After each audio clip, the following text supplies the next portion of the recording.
Hi guys, just arrived DHL from DYS. I decided to buy the 2-axis gimbal as I have the controller, and here we go. Now we actually have instructions this time. The 3rd axis there was none. I wouldn't say it's actually instructions, but it's relatively easy to follow. As you can see, it's just an exploded view of where all your bits go. We'll set that aside. No compression, anti-vibration units.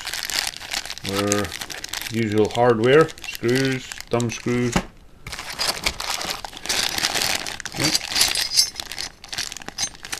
As usual, there's the actual gimbal parts. More soldering again. And the motors are BMG 4108s, 130s, the same as it's on the 3-axis gimbal that they sell at DYS. Really like these motors. So we have 2 of those, and again, well, we have to take the box apart to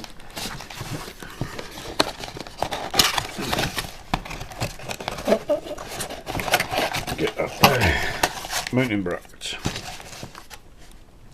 Set the box aside. And there we have them again.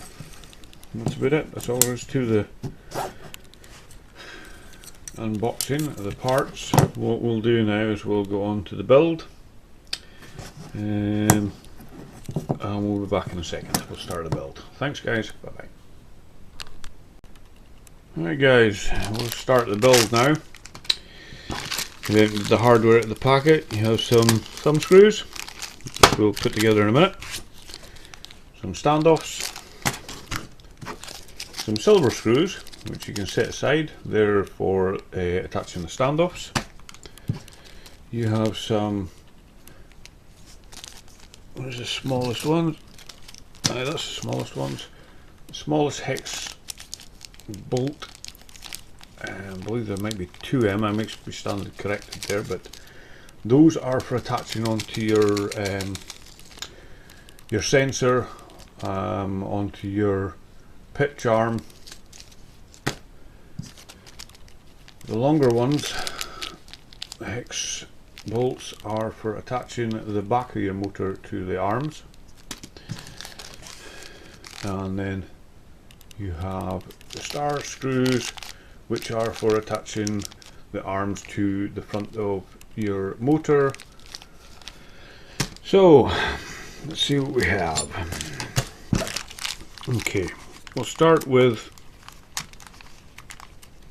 there's the thumb screws. There has been some debate on how you should do this. I'm going to show you how I do it. Whether you do it that way is entirely up to yourself.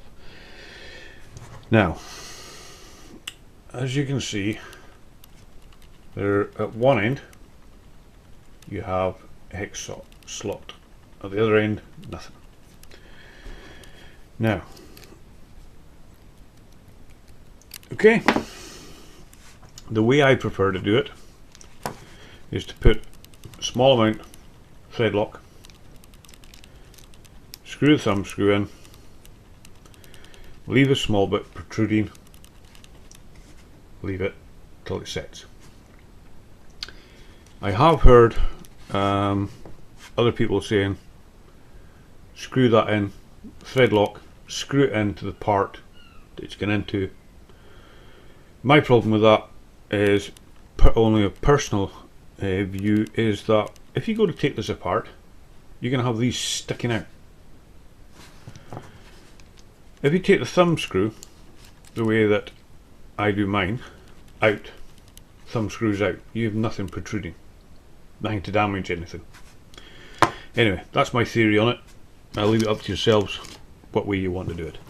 But anyway, I'll put these together. Before I do that, in amongst your thumb screws is your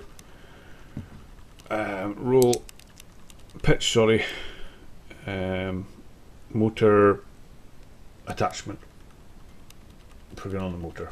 Show you that in a minute too. Anyway, we'll put these together. Back in a second, guys. Hi guys, well, we put the 5 thumb screws together, and lo and behold, you think, wow, I've got one spare. No, you don't. It is for going on the top of there. Alright, next what is we're going to do, we're going to put this one together. I would recommend soldering first your wires on before you attach anything. So next is we'll solder the wires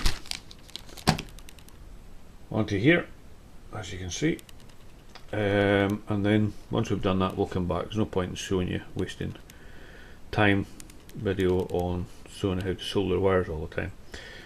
Only thing I recommend is put a drop of solder on each pad first, then same again on the wires. Use your own solder because it might heat differently at different temperatures. Attach the wires and then you're good to go. Back in a second. Alright guys, just getting back here, soldered on the wires on the motors. So the next job will be to attach this to the top of there using 4 of these screws here. I'll take 4 of these. In fact, we'll leave some out because we'll be touching the other arms in a minute. So it's pretty straightforward. Not an awful lot to this. Just line up the holes. Try and do it diagonally if you can.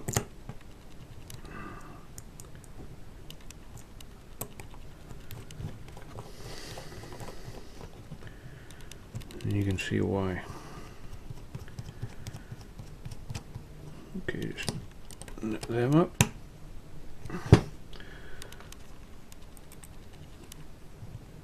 I don't personally put any thread lock on these. I don't think that they're going to come loose, and if they do, they're not going to go very far because you've got the back of the arm on them. Right, I'll set that aside for just now. Up for boxed bag of parts. Okay, back arm. That's the part the motor goes onto, i.e. bolts on that way, just to make sure everybody understands. Top arm, then as you can see there's a slot and a groove in there, 2 of them slot in there, or should. There we go. You normally give it a good sliding back and forth just in case there's any sharp bits. You don't want it sticking. There's your arm for your pitch. Bottom plate. As I said, you can see the screws holes there. Those are the very fine screws. Same along the top there. Again, a couple of screws you can mount your sensor on there. Very easy. Slide it together. Again, it locks in place.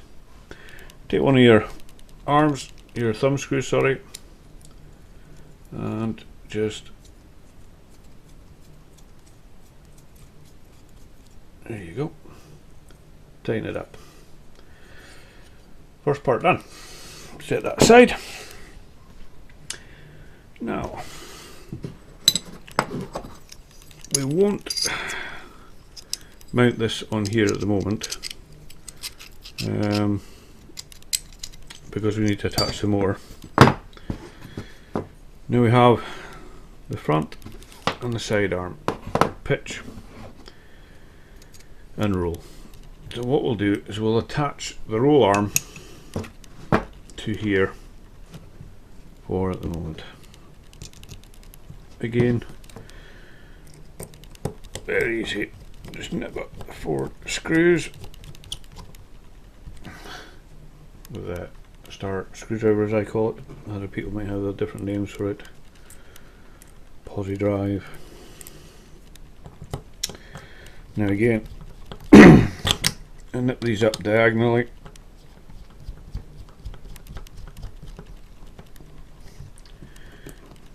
Don't try and over tight them, because someday you might have to take them out again.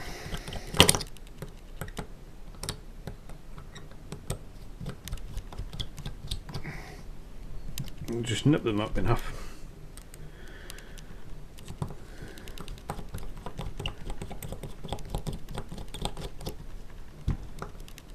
There we go. Put those spare screws in there just now, so don't lose them.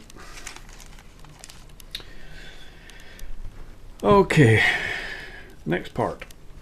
We will attach the pitch arm, which goes onto here, onto the motor, like so. Now, if it's the same as the 3-axis, yeah, you'll only get 2 holes to line up.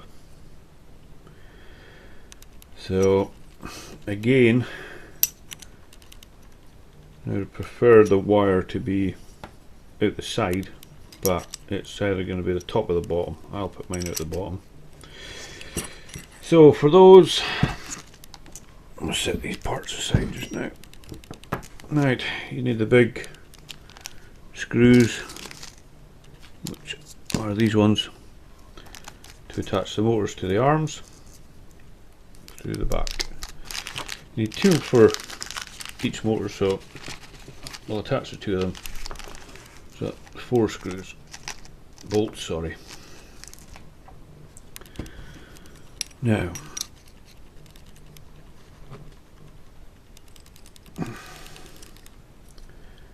need to hand tighten these if we can get them started first.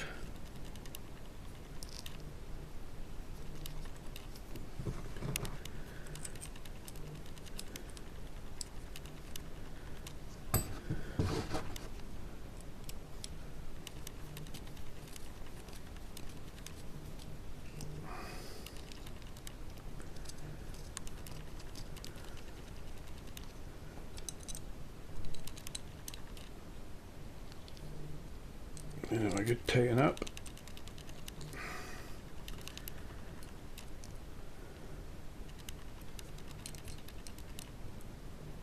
Like so.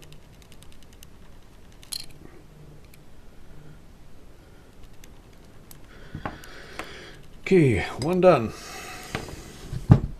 Now what we'll do is we'll attach this one, which is the back plate. As you can see, you've got the 4 parts there for attaching your gimbal controller.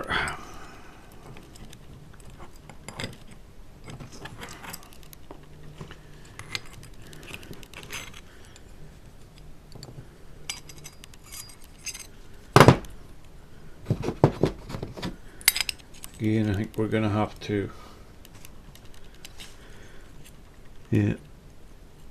have the wire pointing downwards to attach.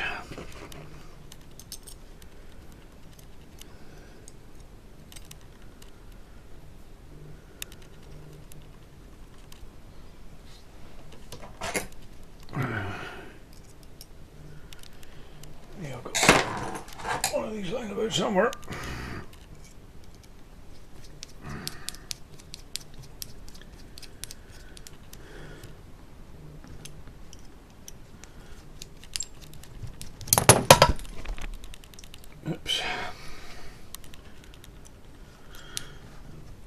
Okay, knit them up.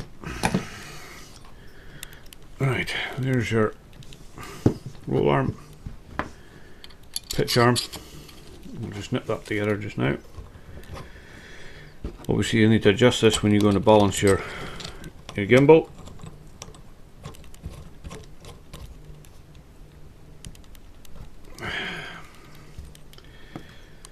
Like so, as you see, it's starting to come together now, guys. So we'll set that aside. That will be going on there. I'll show you this first. No, I do not put any thread lock in this. I don't think there's any need for it.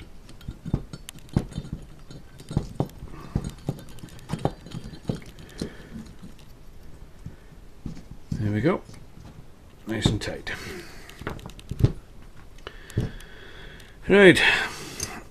We will attach this here just now, just so you can see it, where the other thumb screw goes, in there.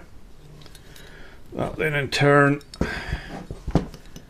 will sit on the top, like so.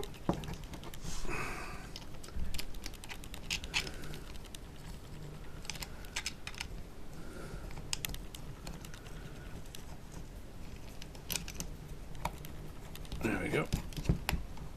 Again, tighten up. As you can see, it's starting to take shape now. This one then is for obviously going up through the bottom of your pitch arm to attach to your Sony NX5.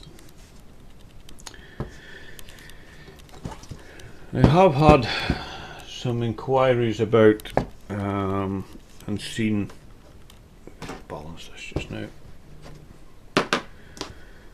people, guys asking about attaching the Sony NX5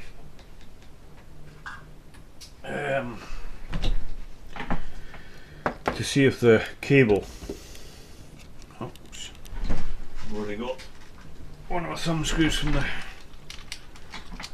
third axis in my, as you can see, it doesn't exactly line up with at the moment, but it's not far off it. So I obviously move the roll arm out to the end of the the pitch arm out to the end of the roll arm to line up the motors. There's a lot of controversy whether you need to actually do this or not. It needs to be in direct alignment. Oh, excuse me. You can move over, and I believe that there will be enough room with a right angled cable. I have one on order. It's an ultra fine one, so when it arrives, obviously I will do a video to see if it works or not. I can't see any reason why not. There's not much a difference. I mean, obviously we could move that out to the end here. That is going to be more or less in line. So yes, I believe that you can use HDMI right angled. Straight, no, you wouldn't be able to use one. Obviously, be very careful when you do buy some of these cables, guys. The HDMIs, some of them are very stiff, even the right angled ones. You're just going to waste your money because your camera gimbal is not going to work right.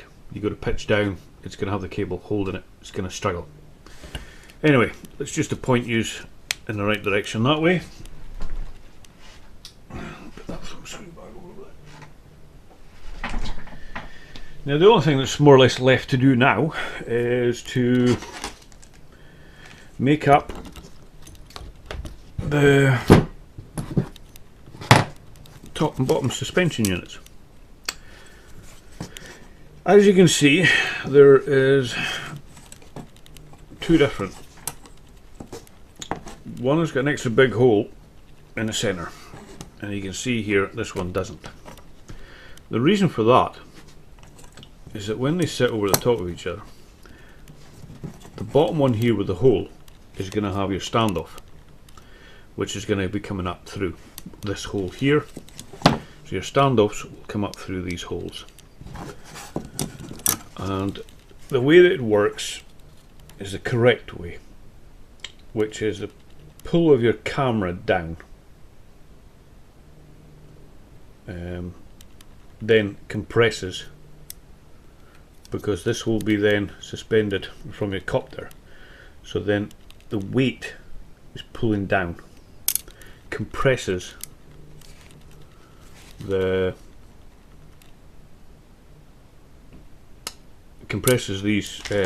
sorry, too many jobs, not enough time, compresses these, and that's the way they're supposed to work. Your camera's not supposed to work.